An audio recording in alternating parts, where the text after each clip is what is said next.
दोस्तों स्वागत है आप सभी का आपके अपने YouTube channel GK search engine पर।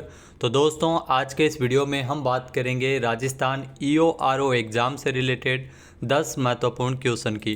तो पूरा वीडियो बहुत ध्यान से देखना। वीडियो के एंड में मैं आपसे एक धारा के बारे में क्वेश्चन भी पूछूंगा जिसका आंसर आप सभी को कमेंट बॉक्स में देना है। तो कल के वीडियो में मैंने आपसे जो क्वेश्चन पूछा था वो था धारा 273 में क्या प्रावधान है। तो धारा 273 को लेकर मैंने आपसे प्रावधान पूछे थे।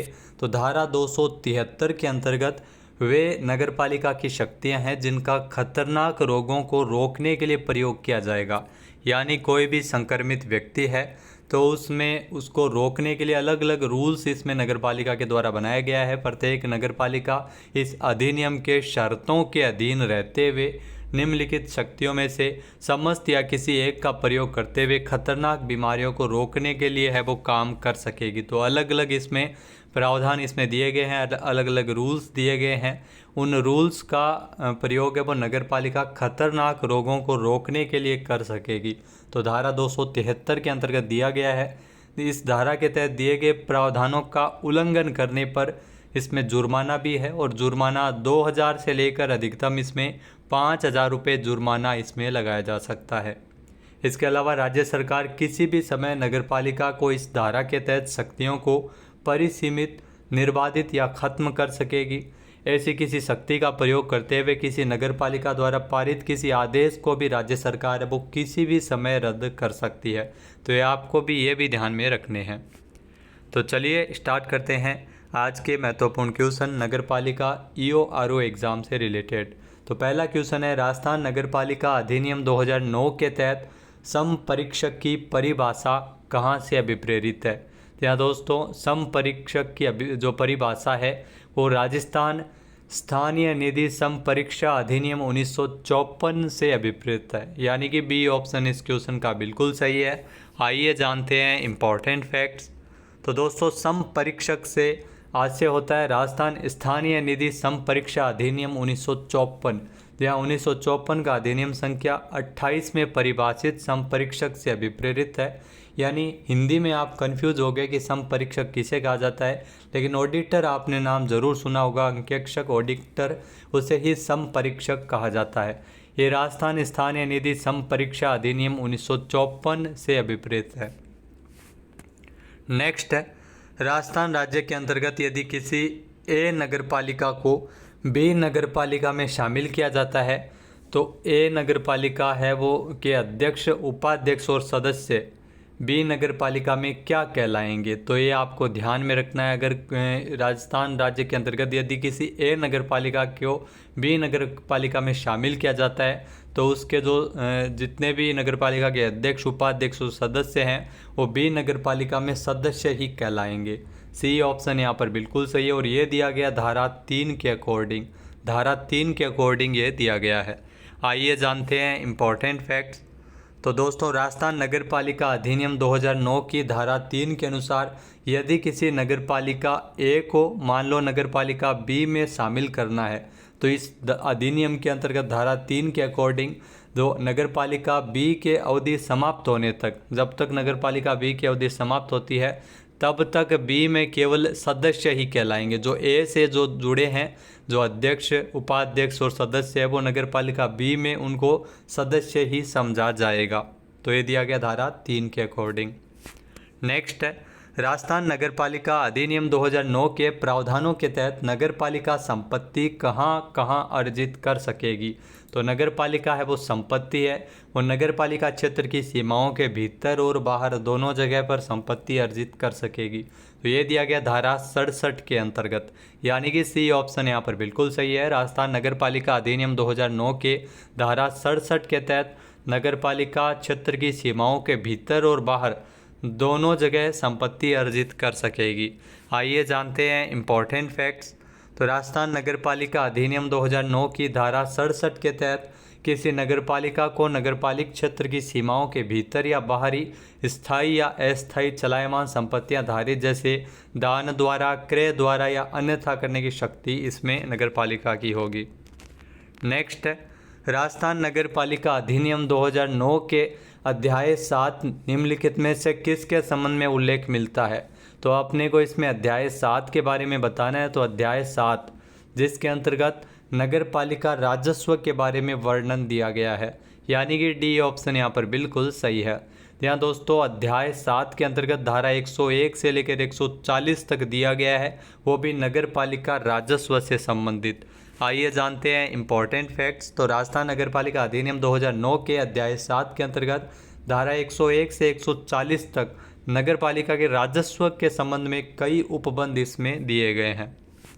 नेक्स्ट है राजस्थान नगर पालिका समान क्रय एवं अनुबंध नियम 1974 के तहत यदि कोई निविदा अधिनियम की अपेक्षाओं का पालन नहीं करती है तो उसको निरस्त करने का अधिकार है, वो किस नियम में वर्णित है। तो यहाँ पर आपको ध्यान में रखना है राजस्थान नगर पालिका समान क्रय एवं अनुबंध नियम 1974 के नियम 16 के तहत ये वर्णित है, यानी कि डी ऑप्शन इस क्वेश्चन का बिल्कुल सही है। आइए जानते हैं इम्पोर्टेंट फैक्ट्स। तो दोस्तों राजस्थान नगर पालिका सामान क्रय एवं अनुबंध नियम 1974, ये आपको ध्यान में रखना है 1974 के नियम है सामान क्रय एवं अनुबंध अधिनियम, जिसके तहत नियम 16 के तहत यदि कोई संविदा बाध्यकारी नहीं होगी जब तक कि नियमों और अधिनियम की उपेक्षाओं का अनुपालन नहीं किया गया हो, और इसी के तहत यदि कोई निविदा अधिनियम की अपेक्षाओं का पालन नहीं करती है तो उसको निरस्त करने का अधिकार है, वो इसी नियम के अंतर्गत वर्णित है। नेक्स्ट है राजस्थान नगर पालिका अधिनियम 2009 के उपबंधों के अनुसार कितनी जनसंख्या वाली नगर पालिकाओं के प्रादेशिक क्षेत्रों के भीतर वार्ड समितियां गठित की जा सकती है। तो ये वार्ड समितियां हैं वो आपको बता दें कि 3 लाख या उससे अधिक जनसंख्या वाले जो क्षेत्रों के अंतर्गत गठित की जा सकती है, यानी कि बी ऑप्शन यहाँ पर बिल्कुल सही है। आइए जानते हैं इम्पोर्टेंट फैक्ट्स। तो दोस्तों राजस्थान नगर पालिका अधिनियम 2009 की धारा 54 के अंतर्गत ये दिया गया है कि 3 लाख या उससे अधिक, एक क्राइटेरिया है कि 3 लाख या उससे अधिक जनसंख्या वाली नगर पालिकाओं के प्रादेशिक क्षेत्रों के भीतर वार्ड समितियों का गठन है वो किया जा सकता है, जिसमें एक या एक से अधिक वार्ड होंगे। नेक्स्ट है नगर पालिका के सदस्यों द्वारा नगर पालिका के अभिलेखों का निरीक्षण के संबंध में निम्नलिखित कथनों पर विचार कीजिए। तो इसमें अपने को कथन दिए गए हैं।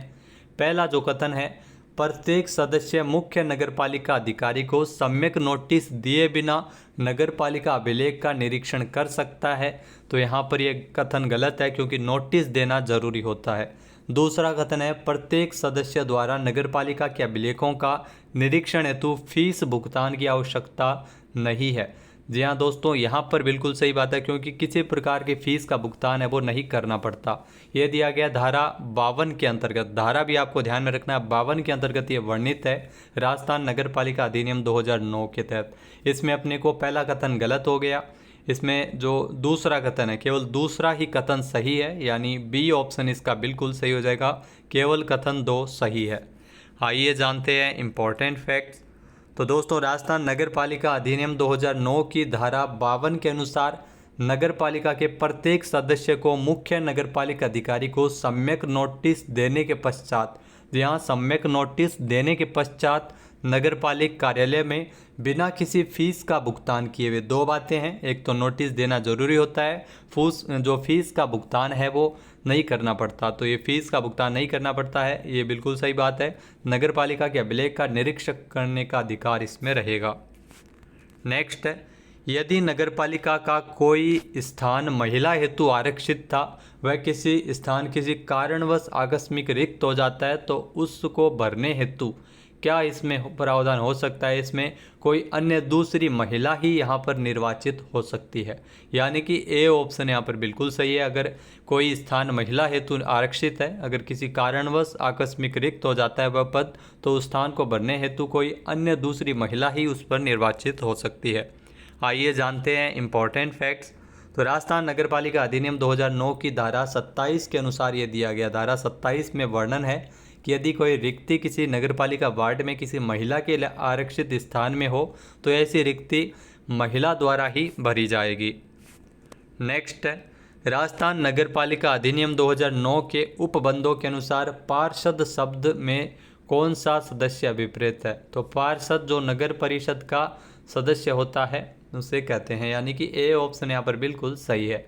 राजस्थान नगरपालिका अधिनियम 2009 की धारा 2 के तहत ये वर्णित है। आइए जानते हैं इम्पोर्टेंट फैक्ट्स। तो दोस्तों, राजस्थान नगरपालिका अधिनियम 2009 की धारा 2 के पार्षद शब्द से जो नगर परिषद का कोई सदस्य अभिप्रेत है, यानी नगर परिषद का सदस्य है उसे पार्षद कहा जाता है, जबकि निगम पार्षद से नगर निगम का कोई सदस्य अभिप्रेत है। नेक्स्ट है, राजस्थान नगरपालिका अधिनियम 2009 के प्रावधानों के अनुसार नगरपालिकाओं का परिसीमन राज्य सरकार के द्वारा किसके माध्यम से किया जाएगा। तो इसमें जो परिसीमन है वो नगरपालिकाओं का राजपत्र में प्रकाशित अधिसूचना के द्वारा किया जाएगा, यानी कि ए ऑप्शन यहाँ पर बिल्कुल सही है और ये दिया गया धारा 3 के अंतर्गत। धारा 3 के अंतर्गत ये वर्णित है। आइए जानते हैं इम्पोर्टेंट फैक्ट्स। तो राजस्थान नगरपालिका अधिनियम 2009 की धारा 3 में तो राजस्थान में नगरपालिकाओं के परिसीमन से इसका संबंध है। इसके अनुसार राजस्थान सरकार राजपत्र में प्रकाशित अधिसूचना द्वारा नगरपालिकाओं का परिसीमन यानी नगरपालिका की सीमाओं का निर्धारण है वो कर सकती है राज्य सरकार। तो दोस्तों, ये थे 10 महत्वपूर्ण क्वेश्चन और आज का आपके लिए सवाल है कि धारा 214 में क्या प्रावधान है। राजस्थान नगरपालिका अधिनियम 2009 की धारा 214 में क्या प्रावधान है और उस प्रावधान की एक लाइन आपको कमेंट करके लिखनी है कि धारा 214 के अंतर्गत क्या दिया गया है। सही आंसर आपको कमेंट बॉक्स में देना है। वीडियो देखने के लिए धन्यवाद। शेयर करना बिल्कुल ना भूलिएगा। जय हिंद, जय भारत, जय राजस्थान।